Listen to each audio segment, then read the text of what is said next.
I'm sure y'all are sick of Criterions, but here's one last haul for you.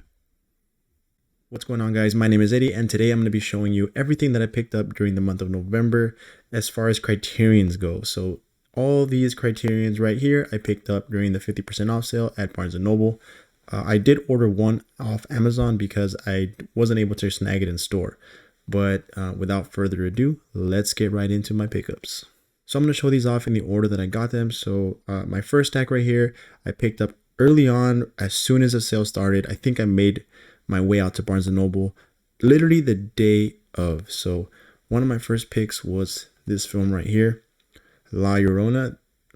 I'll just say it in Spanish, La Llorona. Me being Hispanic, I'm familiar with the tale, the folklore. Maybe you are as well.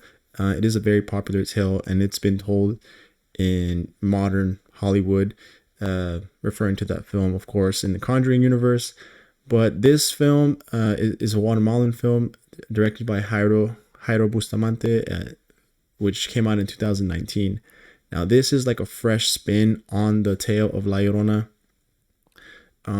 It is like a political thriller type horror movie. There aren't any jump scares. It isn't like a terrifying film. It's very eerie and atmospheric. Now, I think it was shot really well. I think the performances were great, and it can be a bit of a slow film. Maybe not for everyone. Maybe not for, if you're a horror buff, this isn't gonna scare the socks out of you. But I think that it all ties together very well by the end of the film. So, very good movie. I enjoyed it. Glad I picked it up. So another one of my first pickups is this movie right here, which I still haven't seen, but this is The Cure. And this was directed by Kiyoshi Kurosawa. No relation to Akira Kurosawa, I believe. Correct me if I'm wrong, but that's what I remember.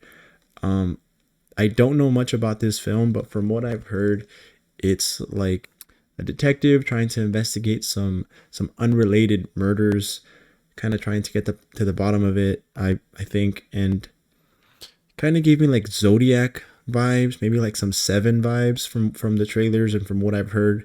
So I'm excited to check this out. I might even watch it tonight as of recording this video. So I'll type up my thoughts on Letterboxd. If you want to follow me on there, I'll link that in the description. Now, this is a film by Akira Kurosawa, and that's Dreams. From what I've heard, because I haven't seen it, it's like an anthology film. So it's like a combination of several dreams, I guess. I guess they were inspired by Akira Kurosawa's dreams. So they're like unrelated tales, I guess. I mean, again, I don't know much about it. I haven't seen it.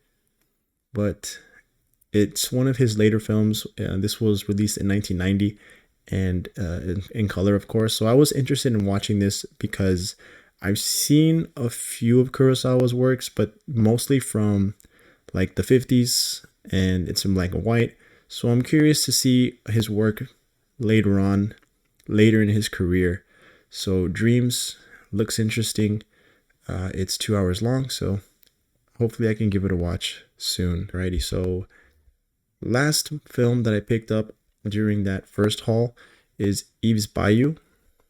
Now, another film that I haven't seen. I know I'm saying that a lot, but that's just what I do with Criterion. Criterion just allows me to discover films that I have never heard of, never would have watched otherwise. So that's what I love about Criterion. I can discover films that, again, I never would have watched.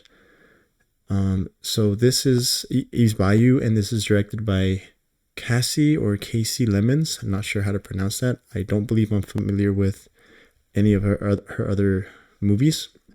I was intrigued by this movie because of where it takes place and the cast. I know that this is starring like a young Journey Smollett, and Sam Jackson, of course. I can't turn down a Sam Jackson movie.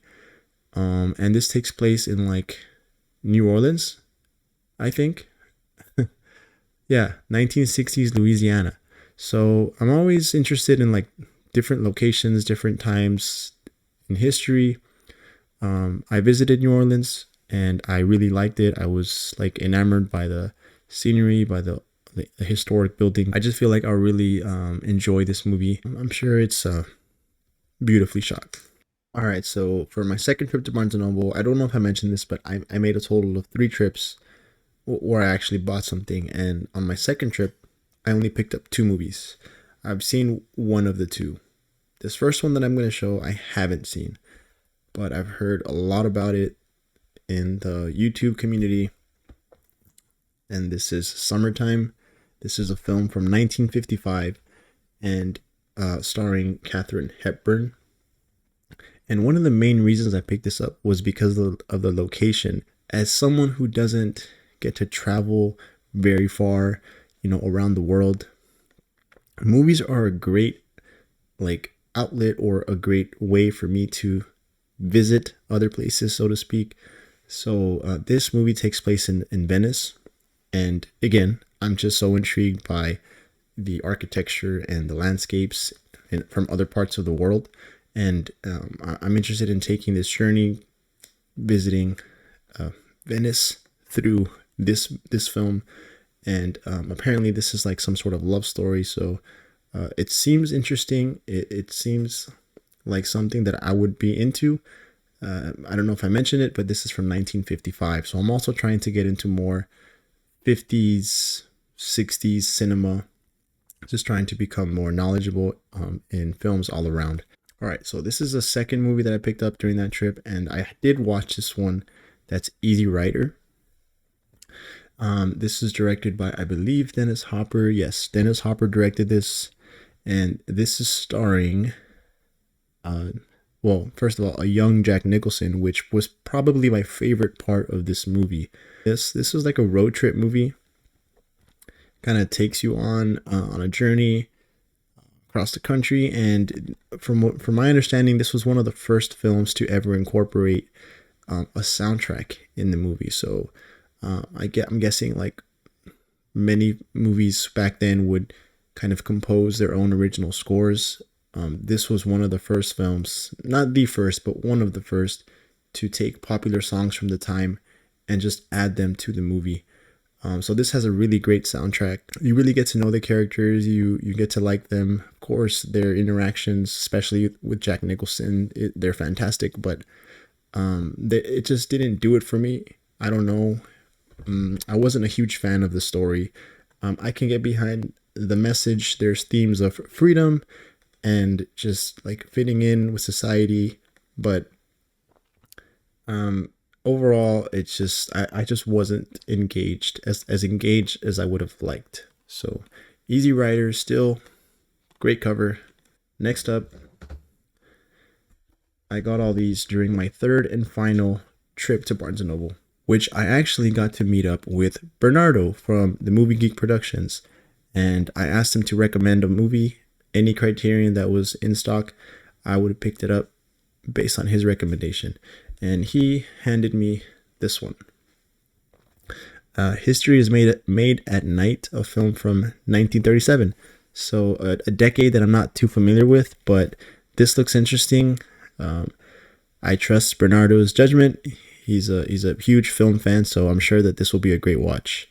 I'm not too sure what it's about. Looks like a love story of some sort. But yeah, I can't say much about this because I've never seen it, but get the cover there. Kind of getting some Titanic vibes on that one. This is by number 1072, so somewhat recent release, I would say. The film I picked up on that trip, that's Charade. So this is a film from 1963, and this stars Cary Grant and Audrey Hepburn. So from what I've heard about this movie, it's a very Hitchcock-like, but it's not directed by Alfred Hitchcock. It's actually directed by Stanley Donen. Never heard of him. So this is apparently a thriller that also has some comedy in it. And again, this was more of a blind buy. I had never really heard much about it other than what I just explained. But of course, Cary Grant, I'm always interested. And I don't think I've seen any of Audrey Hepburn's movies, so I'm definitely intrigued to see her in this as well. Okay, another film that I haven't seen, but my goodness, some of the best packaging that I've seen, and a very, very long movie, but a historically important movie. A Spike Lee joint. That's Malcolm X. Malcolm X on 4K. So I haven't unwrapped this bad boy, but I hope to do so soon. I don't know how soon I'll get around to watching this, but I want to at least open it, check out the inside. Of course, I picked this up just because it's Denzel Washington. I mean, you can't go wrong with Denzel Washington. I've heard nothing but great things about this movie. The only negative that I've heard is that it's very long. This is 201 minutes. It's directed by Spike Lee. I mean, great director. Um, but yeah, I'm interested in checking out this movie. Again, I am not super familiar with Malcolm X and everything that he endured during his life. I know that he's a very important historical figure. I just would like to watch this, and I would like to know how accurate this really gets. So I'm intrigued. I'm intrigued to watch, and then after I watch, just do a little more research and see what aspects of the film are really accurate or what was kind of like, just exaggerated. But Malcolm X, looking forward to that one. Now, this next one, I almost didn't pick up.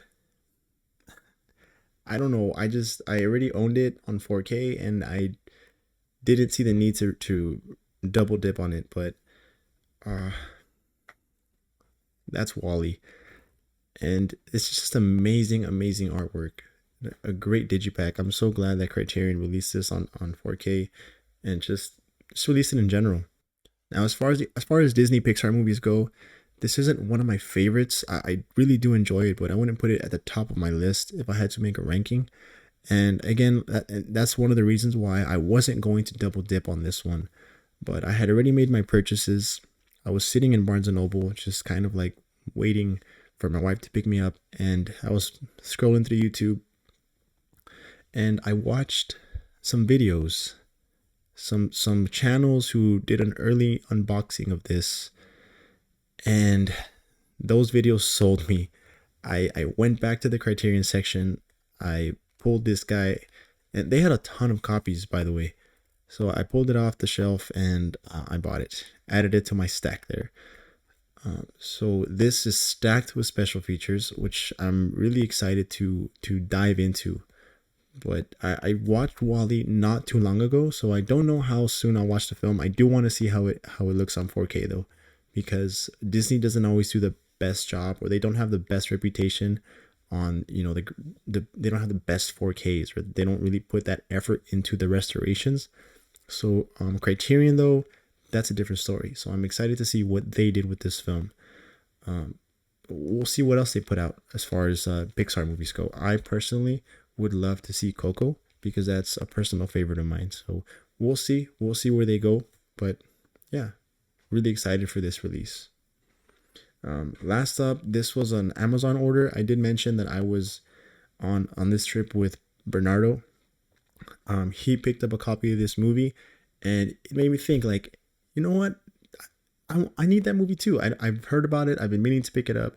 He got the last copy. No worries. I hopped on Amazon and I ordered one for myself, and it got here in no time.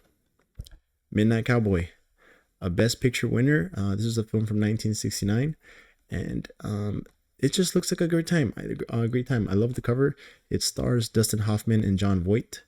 When I say it looks like a great time, I don't know if it's like a comedy, or I don't mean anything like that. I mean as far as like the performances, the story.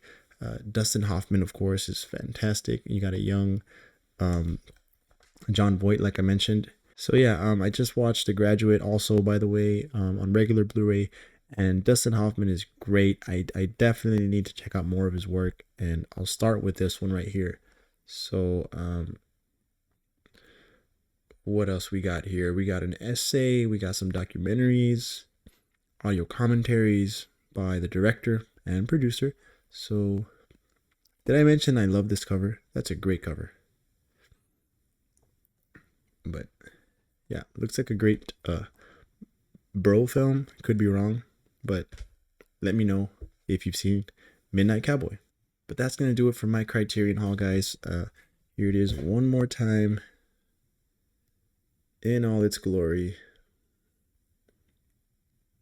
Quite a few pickups. I have a lot to watch. I think I've only seen maybe 3 of these movies. So, like I said, I'm hoping to watch Cure tonight, but we'll see how it goes.